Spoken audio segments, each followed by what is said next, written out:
ఆయన ఎలా చనిపోయారో ఒకసారి మీకు చదివి వినిపిస్తాను. సుభాష్ బోస్ గారికి ఆయన పక్కన ఉన్నది చాలామంది మతాలకు అతీతంగా ఉండేవారు ఆయన దగ్గర. ఆయనతో పాటు ఫ్లైట్లో కూర్చున్న హబీబుర్ రెహమాన్ ఇలా చెప్పింది, మధ్యాహ్నం 2:35 విమానం టేకాఫ్ అయింది. ఎయిర్ఫీల్డ్ దాటాక ముందే పేరుడు లాంటి పెద్ద చప్పుడుతో విమానం కూలిపోయింది. ముందు వైపు మంటలు లేచాయి. నాసిక భాగంలో co pilot, wireless operator, navigator, వారి వెనక పైలట్ ఉన్నారు. పైలట్కి కుడివైపున జపనీస్ ఆఫీసర్ షిదే, పైలట్ వెనక నేతాజీ కూర్చొని ఉన్నారు. నేతాజీ పక్కనే పెట్రోల్ ట్యాంక్ ఉంది, ఆయన వెనక నేనున్నాను. కూలిన కుదుపుకి నా మీద బ్యాగేజ్ పడింది. ట్యాంకులోని పెట్రోలు నేతాజీ గారి మీద చిమ్మింది. ఆయన లేచి నా వైపు తిరిగాడు. ముందు మీరు వెళ్ళిపోండి, వెనక దారి లేదని చెప్తే అని నేను అరిచాను. పెట్రోలు అవి పడి ద్వారం బిగుసుకుపోయింది. నేతాజీ మంటల్లోంచి పరిగెత్తి బయటికి వచ్చాడు, ఆయన వెనకే నేను.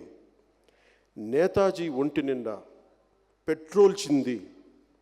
ఆయన ధరించిన కాకి డ్రిల్ యూనిఫామ్ తగలబడిపోయింది. ఒళ్ళంతా మంటలు అంటుకున్నాయి. నేను పరిగెత్తి ఆయనని చేరి రక్షించే ప్రయత్నం చేశాను. ఆయనకున్న బుషర్ట్ బెల్ట్ అతి కష్టం మీద ఊడతీసి నేల మీద పడుకోబెట్టాను. ఆయన తల మీద 4 అంగుళాల లోతున పెద్ద గాయమైంది. రక్తం ధారగా కారుతుంది. మొహమంతా కాలి కమిలిపోయింది. తల మీద జుట్టు కాలిపోయింది.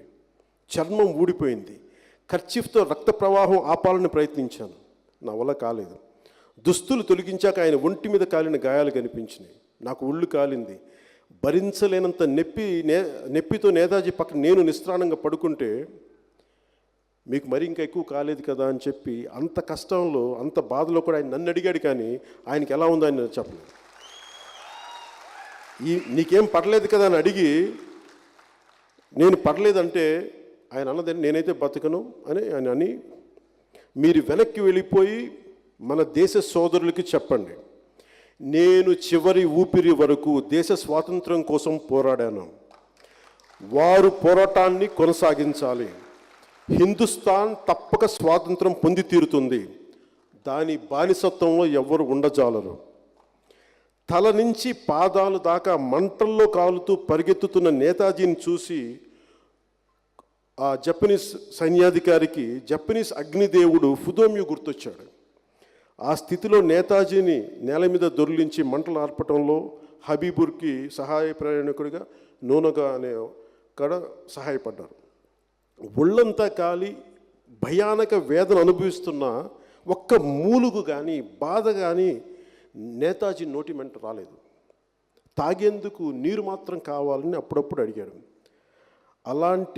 అంతటి యమయాతనని ఆయన మౌనంగా ఓర్చుకున్న తీరు వైద్యుల్ని ఆశ్చర్యపరిచింది. ఆ తర్వాత ఆగస్టు 18 ఆగస్టున 1945 1700-1800 గంటల మధ్యలో నేతాజీ గారు కళ్ళు మూశారు.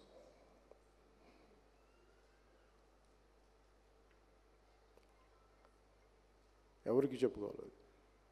ఈరోజుకి నిన్నగాక మొన్న వచ్చిన వ్యక్తులకేమో మనం కిరీటాలు, స్మారకాలు, భవనాలు నిర్మిస్తాం. ఎంత దేశం కోసం ఇంత యుద్ధం చేసి చనిపోయిన వ్యక్తిని ఈ దేశం గుర్తించకపోతే అంతకుమించిన అవమానం మనకేం కావాలి? అంటే ఎంత మనలో చలనం చచ్చిపోయిందో, ఎంత ఉదాసీనత భావంతో మనం కొట్టుకుపోతున్నామో మన దేశం అర్థమవుతా ఉంది. నేను మిమ్మల్ని రిక్వెస్ట్ చేయగలను తప్ప, నా కోరిక, శాస్త్రి గారు లాంటి పెద్దల కోరిక, ఈ దేశాన్ని ప్రేమించే ప్రతి ఒక్కరి కోరిక, నేతాజీ అస్థికలు తిరిగి భారతదేశంలోకి రావాలి. రెంకోజీ టెంపుల్లో ఉండిపోయిన ఆయన అస్థికలు రెడ్ ఫోర్ట్లో పెట్టాలి. భారతదేశపు మువ్వెన్నెల జెండా ఎగరాలి. అది చూసి ఆయన ఆత్మ శాంతించాలి.